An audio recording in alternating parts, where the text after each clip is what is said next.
मृत संजीवनी मंत्र, जिसके प्रयोग मात्र से जीवित हो उठता है मृत जीव। इस मंत्र के उच्चारण में इतनी अधिक ऊर्जा उत्पन्न होती है कि जिसे संभालना किसी आम मनुष्य के बस की बात नहीं। सनातन परंपरा में भी मंत्रों, तंत्रों व यंत्रों का विशेष महत्व है। ऐसे में मंत्रों को सबसे प्रमुख माना जाता है।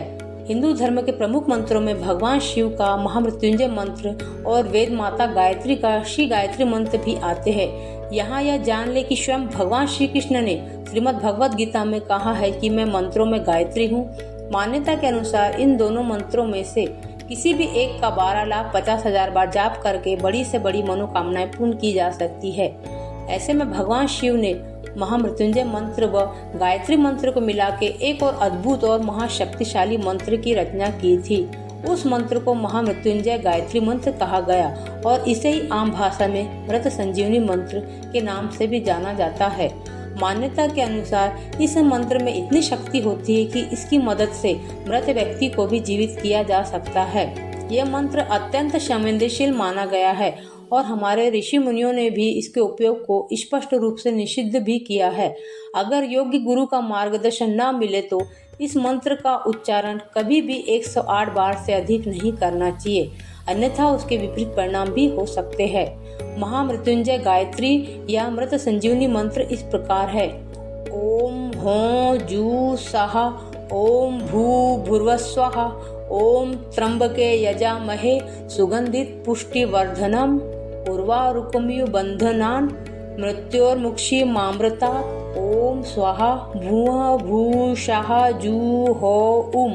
इस महान मृत संजीवनी मंत्र का ज्ञान सर्वप्रथम भगवान शिव ने दैत्यों के गुरु भृगुपुत्र शुक्राचार्य को उनकी घोर तपस्या के बाद वरदान स्वरूप दिया था। इस मंत्र के प्रभाव से शुक्राचार्य देव दानवों के युद्ध में मरे हुए दैत्यों को पुनः जीवित कर देते थे। दैत्य पहले से ही जहां बल में देवताओं से अधिक ही थे और फिर उन्हें ऐसा करने से दैत्यों का पल्ला और भी भारी हो गया और उन्होंने देवताओं को स्वर्ग से निष्कासित कर दिया। ऐसा कई बार हुआ कि शुक्राचार्य ने केवल इसी महान मंत्र से दैत्यों को हारा हुआ युद्ध जितवा दिया।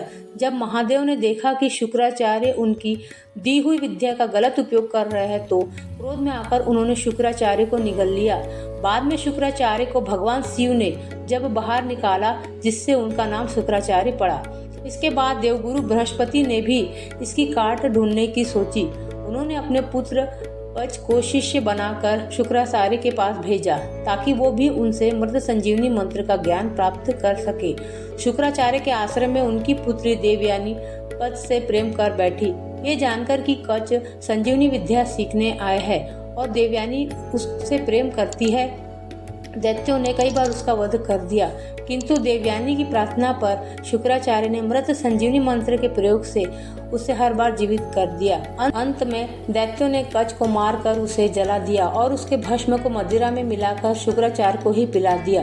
उसके बाद वे निश्चिंत हो गए कि अब शुक्राचार्य कच को जीवित नहीं कर पाएंगे, अन्यथा उनका भी अंत हो जाएगा। जब शुक्राचार्य ने कच को नहीं देखा और मृत संजीवनी मंत्र का प्रयोग किया तो कच उनके उदर में ही जीवित हो उठा। उसने शुक्राचार्य से कहा कि यदि अब वे बाहर आया तो उसकी मृत्यु निश्चित ही है। शुक्राचार्य को दैत्यों पर बड़ा क्रोध आया और उन्होंने उन्हें अपना साम्राज्य खोने का श्राप दे दिया, किंतु अपनी पुत्री का दुख देखकर शुक्राचार्य ने कच से कहा कि वो उसे मृत संजीवनी विद्या का ज्ञान देते हैं और जब वो बाहर आए तो उसी विद्या से उन्हें जीवित कर दे। इस प्रकार कच ने वो ज्ञान शुक्राचार्य के उदर में ही सीखा। जब वो शुक्राचार्य का उदर चीर कर बाहर आया तो उनकी मृत्यु हो गई। फिर कच ने उसी महान मंत्र का उपयोग कर उन्हें जीवित कर दिया। जब देवयानी ने उसे बताया कि वो उससे प्रेम करती है तो कच ने ये कहकर उससे विवाह करने से मना कर दिया कि वो उसके गुरु की पुत्री है। इससे रुष्ट होकर देवयानी ने उसे श्राप दिया कि जिस मृत संजीवनी विद्या के लिए तुम यहाँ आए थे वो तुम्हारे किसी काम नहीं आएगी। तब कच ने भी देवयानी को श्राप दिया कि उसका विवाह उससे नीचे कुल में होगा। इसी कारण देवयानी का विवाह क्षत्रिय कुल के महाराज ययाति से हुआ। मृत संजीवनी मंत्र का प्रभाव अद्भुत है। ऐसी मान्यता है कि इस मंत्र में हिंदू धर्म के सभी 33 कोटि देवताओं, 8 वसु, 11 रुद्र, 12 आदित्य, 1 प्रजापति और 1 वषट की शक्तियां सम्मिलित होती है। इस मंत्र के उच्चारण में इतनी अधिक ऊर्जा उत्पन्न होती है कि जिसे संभालना किसी आम मनुष्य के बस की बात नहीं है। यही कारण है कि विद्वानों ने बिना किसी योग्य गुरु के इस मंत्र के जाप करने के लिए मना किया है। इस मंत्र के जाप से पूर्व कुछ बातें याद रखनी आवश्यक मानी गई है। बिना गुरु के मार्गदर्शन के इस मंत्र का जाप न करें। अगर बिना गुरु के इस मंत्र का जाप करना भी हो तो 108 जाप से अधिक न करें। जाप पूर्व दिशा की ओर मुख करके करें। जाप के लिए शांत स्थान का चुनाव करें। अकेले कमरे में भी कर सकते हैं अथवा ऐसे किसी मंदिर में जहां लोगों का आवागमन अधिक न हो, मंत्रों का उच्चारण अत्यंत शुद्ध हो और मंत्र की आवाज बाहर न आ रही हो। मंत्र का जाप रुद्राक्ष की माला से ही करना चाहिए। जाप के दौरान सात्विक जीवन जिए और मांसाहार, मदिरापान और संभोग से बचे। इस तरह के वीडियो देखने के लिए हमारे चैनल को लाइक और सब्सक्राइब करना न भूलें।